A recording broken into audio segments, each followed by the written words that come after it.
I think you're always in a little bit of a danger zone, a little bit in this league, and that's why. And I told the players after the game, and we didn't practice yesterday. Obviously, yesterday was the day that they needed a day off and enjoy the Super Bowl and all that good stuff. But I think we're in a position where we could be second and we could be 10th, and I think there's a lot of that going on in our league. If you look at the standings, it's very bunched up, and the way we have a kind of unbalanced schedule. You play everyone twice, but we're done with 3 teams already. So there's a lot of possibilities, and I think what we've all learned, or I think what we learned or knew ahead of time is maybe with the exception of Baylor, no score should surprise you. I don't care who it is, where it is. That's the nature of our league this year, and I don't know if there's any great teams, but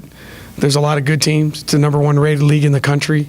So, it's never a good feeling to lose 2 in a row after winning 3 in a row, but we all go through those things, and now it's just a matter of finding a way to make it better. And the only way you make it better is you're more committed, you work harder, you're more focused on what you can control, and that starts with how you prepare for the next game, and hopefully that's how we'll approach today and the rest of the month. Yeah, Oklahoma's always a challenge because they play very fast.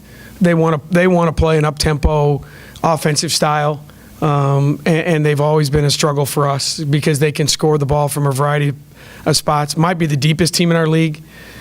Sherry, runs in. I think they're playing 10 kids a lot of minutes. So you got to prepare. And we've always been a team that's been very personnel driven in our preparation.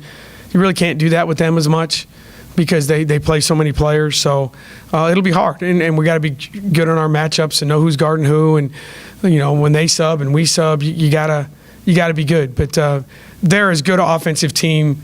They rebound the ball, they get to the free throw line. I think they're leading the league in scoring. They want, especially at home, they like to get the game going up and down, which in our league isn't real common.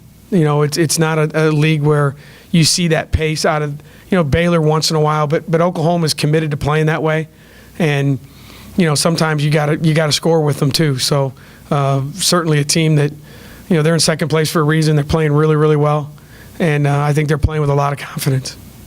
Well, for any of you that have kids, it's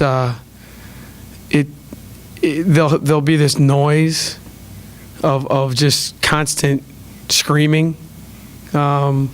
Of little kids and screaming at times when they don't know why they're screaming.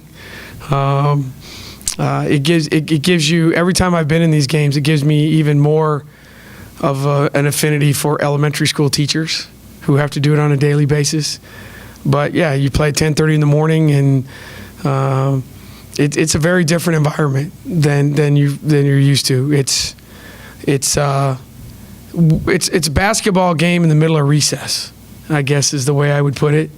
And we don't do that here for a lot of reasons. But I'm at a point where I've always said that when they tell us to go somewhere, they tell us where to go and what time to play.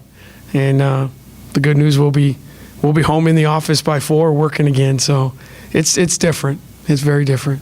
Idea of usually post players are very dominant hand, and even I don't care if it's men's game, the pro game, whatever.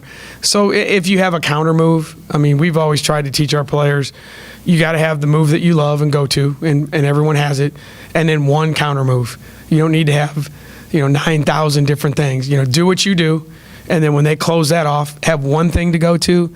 And if that's not available, give it up and repost. And that's kind of what we've worked with Bree on, and she's better.